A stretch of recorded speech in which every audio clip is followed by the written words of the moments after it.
Mis padres me echaron a los 18. Lárgate y no vuelvas nunca. 12 años después, necesitaron una especialista en trasplantes rara. Cuando entraron en la consulta de la doctora, sus caras se congelaron. Hola, mamá, papá. Soy vuestra cirujana. Siempre supe que quería ser doctora. Incluso de niña, mientras otras jugaban con muñecas y coches de juguete, yo estaba fascinada por los libros de medicina de mi padre. Papá era médico de cabecera en nuestro pequeño pueblo de Connecticut, y mamá dirigía su consulta. Tenían grandes sueños para mí, solo que no los que yo elegí. Sofía, decía mi madre, alisándose su falda perfectamente planchada, la medicina está cambiando. Ya no es lo que era. Necesitas algo más seguro. Ahora soy la doctora Sofía Chen, una de las cirujanas de trasplantes más importantes del país. Pero en aquel entonces, solo era su hija decepcionante que se negaba a seguir sus planes cuidadosamente trazados. El problema comenzó durante mi último año de instituto. Me habían aceptado en el programa de premedicina de la Universidad Johns Hopkins, la universidad de mis sueños, con una beca parcial. Pero mis padres tenían otras ideas. Escuela de negocios, anunció papá una noche durante la cena. Tu primo Marcus está ganando 6 cifras nada más salir de la universidad en finanzas. Ese es el futuro. Pero papá, yo quiero ser doctora, como tú. Él dejó su tenedor, su rostro endureciéndose. Ser médico ya no es lo que era, Sofía. Compañías de seguros, papeleo, demandas. Quiero algo mejor para ti. Lo que realmente querían era que me uniera a United Capital, la firma de inversiones donde mi tío era socio. Lo tenían todo planeado. Yo obtendría mi MBA, ascendería en la empresa y eventualmente asumiría el puesto de mi tío. Ya está todo arreglado, dijo mamá, deslizando un folleto universitario sobre la mesa. Tu tío ya ha hablado con la oficina de admisiones de Wharton. Con nuestras conexiones, tienes un puesto garantizado. Aparté el folleto. No quiero trabajar en finanzas. Quiero salvar vidas. ¿Salvar vidas?, se burló mamá. ¿Sabes cuántos médicos se están ahogando en deudas estudiantiles, trabajando horas interminables solo para llegar a fin de mes? No me importa el dinero. Pues debería importarte, el puño de papá golpeó la mesa, haciendo que los platos tintinearan. No hemos trabajado tan duro para verte tirar tu futuro por algún sueño idealista. Esa noche marcó el comienzo de una guerra en nuestra casa. Cada cena se convirtió en un campo de batalla, cada conversación en una negociación. Intentaron de todo, viajes de culpa, amenazas, incluso sobornos. Piensa en el nombre de la familia, suplicaba mamá. Piensa en tus futuros hijos. Pero no podía renunciar a mi sueño. La medicina no era solo una elección de carrera para mí, era una vocación. Pasaba mis tardes como voluntaria en el hospital local, observando a los médicos, aprendiendo todo lo que podía. Cuanto más tiempo pasaba allí, más segura me sentía. El punto de inflexión llegó 2 semanas antes de la graduación. Había aceptado en secreto la oferta de Johns Hopkins, utilizando mis ahorros de trabajos de verano para pagar la matrícula. Cuando el paquete de aceptación llegó por correo, mi madre lo abrió antes de que yo pudiera llegar a casa. Entré en un caos. ¿Cómo te atreves? Mamá estaba de pie en la sala de estar, papeles esparcidos a sus pies, a actuar a nuestras espaldas así. Papá se sentó en su sillón, su rostro una máscara de decepción. Te dimos todo, Sofía. Las mejores escuelas, todas las oportunidades. Y así es como nos lo pagas. Es mi vida, dije, mi voz temblaba pero decidida. Quiero ser doctora. Quiero ayudar a la gente. Ayudar a la gente, mamá se rió amargamente. Ni siquiera puedes ayudarte a ti misma a tomar la decisión correcta. Bueno, si estás tan decidida a arruinar tu vida, no lo harás a nuestra costa. Papá se levantó lentamente. Tienes una opción, Sofía, aceptar el puesto en Wharton que hemos arreglado, ¿O qué? O estás sola, completamente. Sin apoyo, sin dinero, sin hogar. Los miré, a estas personas que me habían criado, que me habían enseñado a defender lo que creía, ahora tratando de obligarme a abandonar mis sueños. Entonces supongo que estoy sola. Las siguientes horas pasaron como un borrón. Empaqué lo que pude en mi viejo Honda Civic, ropa, libros, el estetoscopio que había comprado con mi propio dinero. Mis padres observaron desde la puerta, probablemente pensando que me derrumbaría y cambiaría de opinión. Pero no lo hice. Si te vas ahora, gritó mamá cuando arranqué el coche, no te molestes en volver. La voz de papá me siguió por el camino de entrada, estás cometiendo el mayor error de tu vida. Conduje directamente a casa de tía María. Era la hermana menor de mi madre, la oveja negra de la familia que había elegido ser profesora de instituto en lugar de unirse al negocio familiar. Echó un vistazo a mi cara llena de lágrimas y abrió sus brazos. Esa noche, acurrucada en su sofá, le conté todo. Creen que te están protegiendo, dijo, acariciando mi pelo. Pero simplemente tienen miedo. Miedo de verte sufrir, miedo de verte elegir un camino diferente al que ellos planearon. ¿Y si tienen razón?, susurré. ¿Y si fracaso? Tía María sonrió. Entonces fracasarás haciendo algo que amas en lugar de tener éxito en algo que te hace miserable. Me ayudó a planificarlo todo, préstamos estudiantiles, trabajos a tiempo parcial, solicitudes de becas. No será fácil, pero es posible. Puedes quedarte conmigo hasta que te vayas a Baltimore, dijo, y también durante las vacaciones.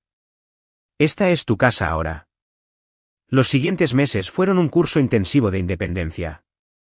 Trabajé en 2 empleos durante el verano, por las mañanas en una cafetería, por las tardes en la tienda de regalos del hospital. Cada centavo iba a mi fondo universitario. Mis padres no llamaron. No cuando me gradué del instituto, tía María vitoreó lo suficientemente fuerte como para 3 personas. No cuando empaqué para la universidad, ni siquiera en mi cumpleaños. Pero mientras me alejaba de Connecticut hacia Baltimore, hacia mi futuro, me sentí más ligera que en años. A veces, que te dejen de lado es realmente ser liberada. Simplemente no sabía entonces que 12 años después, me necesitarían más de lo que yo nunca los había necesitado a ellos. La facultad de medicina fue todo lo que soñé y más difícil de lo que jamás imaginé. Mientras que la mayoría de mis compañeros tenían apoyo familiar, tanto financiero como emocional, yo me abrí camino en cada semestre. Entre clases, rotaciones clínicas y trabajos a tiempo parcial, dormir se convirtió en un lujo que rara vez disfrutaba. Mi primer año en Johns Hopkins, viví en el apartamento más pequeño que pude encontrar, en realidad solo un garaje convertido con una placa de cocina y una ducha que apenas funcionaba, pero era mío, ganado con mi propio dinero. Todavía recuerdo mi primer día en el laboratorio de anatomía. De pie sobre el cadáver, sentí una mezcla de asombro y determinación. Aquí era donde pertenecía. Mientras que otros estudiantes se estremecían o se ponían verdes, yo estaba fascinada. Mi compañero de laboratorio, Michael, lo notó. Eres diferente, dijo durante nuestro descanso para comer. La mayoría de la gente solo está intentando no vomitar en su primer día. Me encogí de hombros. Para esto estoy aquí, para entender cómo arreglar a la gente. Michael se convirtió en mi primer amigo de verdad en la facultad de medicina. Él venía de una familia adinerada. Su familia tenía un ala con su nombre en 3 hospitales diferentes, pero nunca me hizo sentir menos por tener que pagarme la universidad trabajando. Estás loca, decía, encontrándome estudiando en la biblioteca a las 2 de la madrugada después de mi turno en la cafetería del campus. Déjame ayudarte. Mi fondo fiduciario está ahí sin hacer nada. Pero siempre me negué. Este era mi viaje, mi lucha, y lo lograría por mi cuenta. Durante mi segundo año, descubrí mi vocación. La doctora Sara Martínez, jefa de cirugía de trasplantes, dio una conferencia invitada que cambió mi vida. Nos mostró un vídeo de un trasplante de corazón que realizó, la intrincada danza de extraer un órgano fallido y reemplazarlo por uno que pudiera dar a alguien una segunda oportunidad de vida. Después de clase, reuní valor y me acerqué a ella. Doctora Martínez, me encantaría aprender más sobre cirugía de trasplantes. Me miró pensativamente. Es la especialidad más difícil de conseguir. Largas horas, mucho estrés, llamada constante. La mayoría de los estudiantes huyen en dirección contraria. Yo no soy la mayoría de los estudiantes. Algo en mi voz debió convencerla. Me ofreció un puesto de investigación en su laboratorio, no remunerado por supuesto, pero una experiencia invaluable. Lo acepté sin dudarlo, aunque significara coger turnos extra los fines de semana para compensar el tiempo que pasaría en el laboratorio. Mientras tanto, la vida seguía en casa. Tía María me mantenía informada sobre mis padres, aunque yo nunca preguntaba. La consulta de papá iba bien. Mamá se había unido al consejo del hospital. Mi primo Marcus, su ejemplo brillante de éxito, se había convertido en socio junior en United Capital. Preguntan por ti, me decía tía María durante nuestras llamadas telefónicas semanales. Nunca lo admitirán, pero leen todos los artículos sobre la Facultad de Medicina en el periódico local, esperando ver tu nombre. No respondía a eso. El dolor de su rechazo se había endurecido en otra cosa, no exactamente ira, sino una fría determinación de triunfar a pesar de ellos, no gracias a ellos. Durante mis rotaciones de tercer año, finalmente encontré mi ritmo. Mientras que otros estudiantes temían las largas horas y la intensa presión, yo prosperaba con ello. La cirugía se convirtió en mi hogar, el quirófano en mi santuario. La doctora Martínez se dio cuenta. Empezó a invitarme a observar sus cirugías de trasplante, enseñándome cosas que no estaban en ningún libro de texto. Lo difícil no es la habilidad técnica, me dijo una noche mientras nos lavábamos después de un trasplante de hígado exitoso. Es llevar el peso de saber que cada decisión que tomes podría significar la vida o la muerte para tu paciente. Me gradué de la Facultad de Medicina en segundo lugar de mi promoción. La ceremonia fue agridulce. Tía María vitoreó desde el público, pero los 2 asientos vacíos a su lado se sintieron como una acusación. Mi asignación de residencia fue todo lo que había esperado. El programa de cirugía de trasplantes en el Hospital General de Massachusetts, 5 años más de horas brutales, estudio interminable y una responsabilidad gradualmente creciente. Me especialicé en casos de alto riesgo que otros cirujanos no tocarían. Mi investigación se centró en mejorar las tasas de éxito en trasplantes multiorgánicos complejos. Lentamente, mi reputación creció. Para mi 4.º año de residencia, me llamaban para consultar en los casos más difíciles. Los pacientes empezaron a pedirme específicamente. A pesar de que todavía estaba técnicamente en formación, los cirujanos adjuntos confiaban en mí para procedimientos cada vez más complejos. Luego llegó el caso que marcaría mi carrera. Emma Collins tenía 8 años, sufría una rara enfermedad genética que le estaba causando fallo multiorgánico. Necesitaba un trasplante combinado de corazón e hígado, un procedimiento tan complejo que la mayoría de los hospitales ni siquiera lo intentarían. A sus padres les habían dicho que se prepararan para lo peor, pero yo no podía aceptarlo. Pasé semanas investigando su caso, desarrollando un nuevo enfoque quirúrgico que podría funcionar. El Dr. Anderson, jefe de cirugía, escuchó mi propuesta con creciente interés. Nunca se ha hecho así exactamente, dijo, estudiando mis diagramas. Pero teóricamente, podría funcionar. Déjeme intentarlo, supliqué. Ella merece una oportunidad. Él aceptó, pero con una condición. Él supervisaría, pero yo dirigiría la cirugía. Sería mi oportunidad de demostrar mi valía, pero también mi mayor riesgo. Si algo salía mal, mi carrera podría terminar antes de que realmente comenzara. La cirugía duró 14 horas, 14 horas de intensa concentración, decisiones en fracciones de segundo y el tipo de precisión que no deja lugar para el error. A la hora 10, incluso el Dr. Anderson parecía cansado, pero yo me sentía más concentrada que nunca. Cuando finalmente cerramos, cuando el nuevo corazón de Emma latía con fuerza y su nuevo hígado funcionaba perfectamente, el Dr. Anderson me miró con un respeto recién descubierto. Llevo 30 años haciendo esto, dijo mientras nos lavábamos. Nunca había visto algo así. El caso de Emma fue publicado en revistas médicas. Me invitaron a presentar en conferencias, a enseñar mi técnica a otros cirujanos. A los 30 años, me convertí en la cirujana de trasplantes adjunta más joven en la historia del Mass General. Mis padres debieron leer sobre ello. La comunidad médica no es tan grande, y las historias de éxito como la de Emma son noticia, pero nunca se pusieron en contacto. Me dije a mí misma que no importaba. Había construido mi propia vida, mi propio éxito, sin ellos.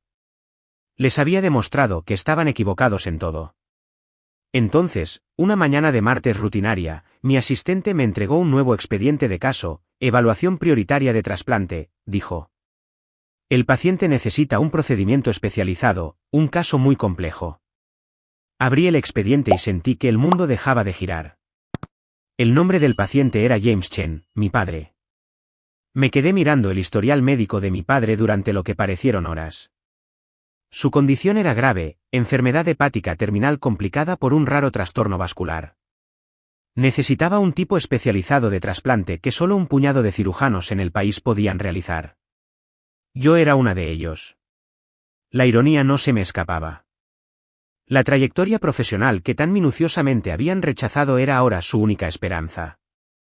Según el expediente, habían sido remitidos al más general por su hospital local. Probablemente no tenían ni idea de que yo trabajaba aquí. Dr. Chen, la voz de mi asistente me devolvió a la realidad. La consulta inicial del paciente está programada para mañana a las 9 de la mañana. ¿Debo reasignar el caso? Lo pensé. Podría pasarle esto fácilmente a otro cirujano, evitar la confrontación por completo. Pero algo en mí, tal vez orgullo, tal vez ese último hilo obstinado de deber filial, me hizo negar con la cabeza. No, manténlo en mi agenda. Esa noche apenas dormí. Repasé su caso una y otra vez, aunque había memorizado cada detalle a primera vista. La cirugía que necesitaba era una que yo había sido pionera, un enfoque modificado del trasplante de hígado para pacientes con problemas vasculares complicados. Sin ella, sus posibilidades de supervivencia eran inferiores al 20%. A las 8:55 de la mañana siguiente, me quedé de pie fuera de mi oficina, con el corazón latiendo con fuerza. A través de la ventana, podía verlos sentados en la sala de consultas, mi padre notablemente más delgado de lo que recordaba, y mi madre, con su cabello ahora con canas. Respiré hondo y abrí la puerta. Buenos días. Soy la doctora Sofia Chen. El silencio que siguió fue ensordecedor. La mano de mi madre voló a su boca. El rostro de mi padre palideció, luego se ruborizó. Por un momento, todos nos quedamos mirando el uno al otro, 12 años de ausencia colgando entre nosotros como algo físico. Sofia, la voz de mi madre fue apenas un susurro. Hola, mamá. Mantuve mi voz profesional mientras me sentaba detrás de mi escritorio. He revisado su caso a fondo, papá. La situación es grave, pero hay opciones que podemos discutir. Tú eres la especialista a la que nos remitieron. Mi padre sonaba aturdido. Sí, yo desarrollé la técnica quirúrgica que necesita. Actualmente, soy una de las 3 únicas cirujanas en el país cualificadas para realizarla. Mi madre empezó a llorar en silencio. Mi padre simplemente me miraba fijamente, viendo por primera vez a la doctora en la que me había convertido, la doctora que habían intentado evitar que fuera. Les expliqué el procedimiento, detallando cada paso con desapego clínico. Por dentro, mis emociones eran un caos, pero por fuera, mantuve mi compostura profesional. La tasa de éxito para este procedimiento conmigo como cirujana principal es del 94%, concluí. Sin él, su pronóstico es malo. La elección, por supuesto, es suya. Mi padre se aclaró la garganta. Tú eres realmente la mejor opción que tengo. Sí. Y como su doctora, le recomiendo proceder con la cirugía lo antes posible.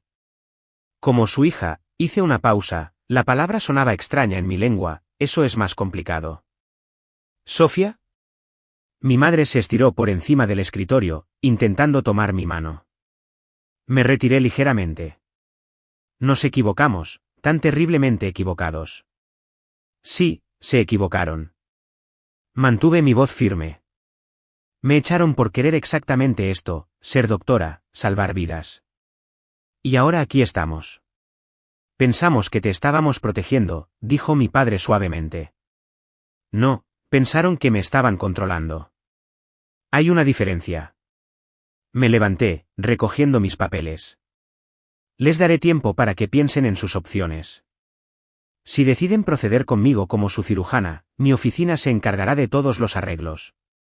Si prefieren buscar tratamiento en otro lugar, puedo remitirles a los otros cirujanos cualificados, aunque sus listas de espera son significativamente más largas. Cuando llegué a la puerta, mi padre gritó, Sofia, espera. Me volví. Lo siento, dijo, su voz quebrándose. Ambos lo sentimos mucho. Por un momento, lo vino como mi paciente o como el padre que me había rechazado, sino como un hombre enfrentando su propia mortalidad mientras confrontaba la magnitud de sus errores. Lo sé, respondí suavemente. Pero ahora mismo, eso no es lo que importa. Lo que importa es salvar tu vida. Podemos lidiar con todo lo demás después. La cirugía se programó para 2 semanas después. Durante ese tiempo, mis padres intentaron varias veces tener conversaciones personales conmigo, pero mantuve los límites profesionales. No podía ser a la vez su hija y su doctora, todavía no. La mañana de la cirugía, mi padre parecía asustado por primera vez que podía recordar. Sofía agarró mi mano mientras se preparaban para llevarlo al quirófano. Si algo sale mal. Nada saldrá mal, dije con firmeza. Soy la mejor en lo que hago, y no fallo. La cirugía duró 11 horas. Cada corte, cada sutura fue perfecto. No aceptaría menos. Cuando finalmente salí a la sala de espera, mi madre prácticamente se desplomó de alivio al ver mi sonrisa. La cirugía fue un éxito, le dije. Está estable, y el nuevo hígado está funcionando bien. Entonces me abrazó, y por primera vez en 12 años, la dejé. Durante la recuperación de mi padre, empezamos lentamente a reconstruir nuestra relación. No fue fácil. 12 años de dolor no desaparecen de la noche a la mañana. Pero mientras él sanaba físicamente, nosotros también empezamos a sanar emocionalmente. Te observo con tus otros pacientes, dijo un día durante su recuperación. Naciste para esto. Fuimos unos tontos al intentar detenerte. 6 meses después de la cirugía, los invité a mi oficina de nuevo, no como pacientes esta vez, sino como padres. Les mostré mis premios, mi investigación publicada, las cartas de agradecimiento de los pacientes que había salvado. Hiciste todo esto a pesar de nosotros, dijo mi madre, con lágrimas en los ojos. No, la corregí. Lo hice por mí, porque es quien estaba destinada a ser. Mirando hacia atrás ahora, me di cuenta de que a veces la persona más difícil de operar eres tú misma, cortando la ira, trasplantando el perdón en su lugar. Mis padres y yo nunca tendremos la relación que podríamos haber tenido si me hubieran apoyado desde el principio. Pero ahora tenemos algo diferente, algo construido sobre el respeto, la comprensión y el reconocimiento de que a veces lo mejor que los padres pueden hacer es dejar que sus hijos encuentren su propio camino. Todavía guardo el expediente de paciente de mi padre en el cajón de mi escritorio, no como un recordatorio de su rechazo, sino como prueba de que la vida tiene una manera de cerrar el círculo. Me echaron por querer ser doctora, y ser doctora me dio el poder de salvar la vida de mi padre. A veces, la mejor venganza no es demostrar que alguien está equivocado, es demostrar que tú tienes razón. La semana pasada, una joven interna vino a mí dividida entre su pasión por la cirugía y la presión de su familia para elegir una especialidad diferente. Mis padres dicen que la cirugía es demasiado exigente, que nunca tendré una vida normal, me dijo, recordándome mucho a mí misma a su edad. Compartí mi historia con ella, mostrándole que a veces el camino más difícil es el correcto, porque ese es el verdadero legado que quiero dejar, no solo como la cirujana que fue pionera en nuevas técnicas o salvó incontables vidas, sino como alguien que demostró que nunca debes dejar que nadie más defina tus sueños. Incluso ahora, cuando estoy en el quirófano, preparándome para salvar otra vida, pienso en aquella chica de 18 años que se fue de casa sin nada más que un sueño. Ella tenía razón desde el principio. A veces, que te dejen de lado es la primera incisión para convertirte en quien estás destinada a ser.